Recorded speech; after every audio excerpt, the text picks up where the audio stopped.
दोस्तों, एक बड़ी पॉलिटिकल डेवलपमेंट के बारे में आज की इस वीडियो में बात करेंगे। फिलीपींस, जिसका भरोसा अमेरिका के ऊपर से डगमगाया हुआ है और लगातार वह अपनी सेना को ताकतवर बनाने की दिशा में काम कर रहा है, जिसको लेकर वह लगातार भारत के साथ संपर्क में है और भारत से ऑलरेडी वह ब्रह्मोस मिसाइल की खरीद कर चुका है। साथ ही भारत का आकाश मिसाइल डिफेंस सिस्टम को लेकर भी बातचीत कर रहा है। इसके अलावा भी कई छोटे बड़े मिलिट्री कंपोनेंट फिलीपींस भारत से खरीद रहा है। अब इसी देश ने भारत को एक बड़ा ऑफर दिया है। फिलीपींस ने भारत को SCSD squad for countering strategic disruption military alliance में शामिल होने का न्योता दिया है। इस गठबंधन का मकसद इंडो पैसिफिक क्षेत्र में चीन की आक्रामक गतिविधियों को रोकना है। दोस्तों, SCSD एक नया मिलिट्री सहयोग संगठन है जिसमें अभी 4 देश शामिल है: अमेरिका, जापान, ऑस्ट्रेलिया और फिलीपींस। इसका मुख्य उद्देश्य चीन की आक्रामक रणनीतियों का मुकाबला करना और साउथ चाइना सी में सुरक्षा बनाए रखना है। SCSD का सबसे बड़ा फोकस इंटेलिजेंस शेयरिंग,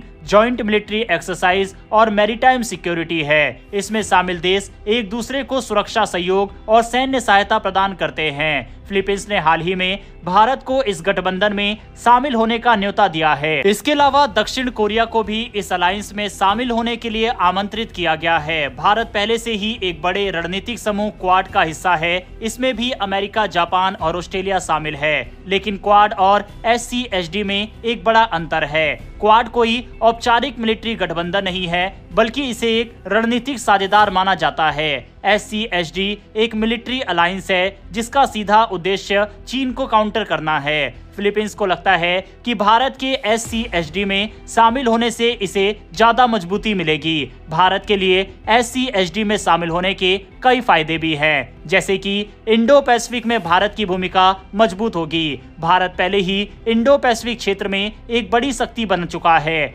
SCSD का हिस्सा बनने से भारत की नेवल ताकत और बढ़ेगी और चीन को सीधे चुनौती देने का मौका मिलेगा। भारत और चीन के बीच LAC पर तनाव बना रहता है। SCSD में शामिल होकर भारत चीन को कूटनीतिक और सामरिक तौर पर जवाब दे सकता है। अमेरिका, जापान और ऑस्ट्रेलिया पहले से ही भारत के मजबूत रक्षा साझेदार है। SCSD में शामिल होने से भारत को नई टेक्नोलॉजी, मिलिट्री इंटेलिजेंस और डिफेंस कोऑपरेशन का फायदा मिलेगा। इतना ही नहीं, चीन का 80% तेल आयात मलक्का स्टेट से होकर गुजरता है। भारत इस क्षेत्र में अपनी पकड़ मजबूत कर सकता है, जिससे चीन पर दबाव बनेगा। हालांकि जहां भारत को इस संगठन में शामिल होने से काफी फायदे मिलेंगे, तो वहीं इस संगठन में शामिल होने से कई नुकसान भी है, जैसे कि पहला, भारत की स्वतंत्र विदेश नीति पर असर पड़ सकता है। भारत हमेशा गुटनिरपेक्ष विदेश नीति पर जोर देता आया है। SCSD में शामिल होकर भारत औपचारिक रूप से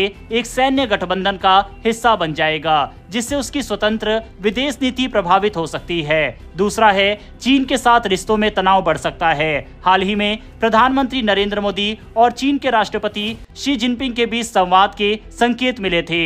SCSD में शामिल होने से चीन भड़क सकता है और सीमा विवाद और बढ़ सकता है। तीसरा, रूस की नाराजगी का खतरा। भारत और रूस के बीच मजबूत रक्षा साझेदारी है। वहीं SCSD को पश्चिमी देशों का सैन्य गठबंधन माना जा सकता है, जिससे रूस को भारत की नीयत पर शक हो सकता है। चौथा, भारत को सैन्य जिम्मेदारियां निभानी पड़ सकती है। अगर भविष्य में SCSD और चीन के बीच कोई टकराव होता है, तो भारत को इसमें हिस्सा लेना पड़ सकता है। इससे भारत को अतिरिक्त सैन्य संसाधन और बजट खर्च करना पड़ सकता है। सवाल उठता है कि क्या भारत SCSD में शामिल होगा। फिलहाल भारत ने SCSD को ज्वाइन करने को लेकर कोई आधिकारिक बयान नहीं दिया, लेकिन कुछ संभावनाएं हैं। भारत सीधे तौर पर इस गठबंधन का हिस्सा नहीं बनेगा, लेकिन इंटेलिजेंस और रक्षा साझेदारी बढ़ा सकता है। दूसरा, भारत SCSD के साथ संयुक्त सैन्य अभ्यास और रक्षा सहयोग कर सकता है। तीसरा, भारत क्वाड को ही प्राथमिकता दे सकता है और SCSD से दूरी बनाए रख सकता है। फिलहाल भारत अपनी कूटनीतिक चाल बहुत सोच समझ कर चलेगा,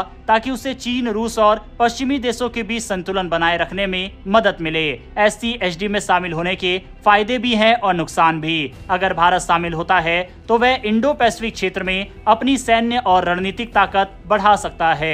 अगर भारत शामिल नहीं होता तो वह अपनी स्वतंत्र विदेश नीति और चीन व रूस के साथ रिश्ते बेहतर बनाए रख सकता है। इसीलिए भारत को बहुत सोच समझकर ये फैसला लेना होगा। बहरहाल दोस्तों, अमेरिका, फिलीपींस, जापान, ऑस्ट्रेलिया के इस संगठन से भारत के लिए आए इस ऑफर पर आपकी क्या राय है? क्या भारत को इसमें शामिल होना चाहिए या फिर नहीं? इस पर अपनी राय कमेंट बॉक्स में लिखकर जरूर बताइएगा। इन्फॉर्मेशन और वीडियो पसंद आई हो तो वीडियो को लाइक करके हमारी आने वाली डेली डिफेंस और फॉरेन पॉलिसी से जुड़ी ऐसी वीडियो के लिए चैनल को सब्सक्राइब कर बेल नोटिफिकेशन अवश्य दबा लें। फिर मिलेंगे ऐसी एक नई वीडियो के साथ। धन्यवाद। जय हिंद।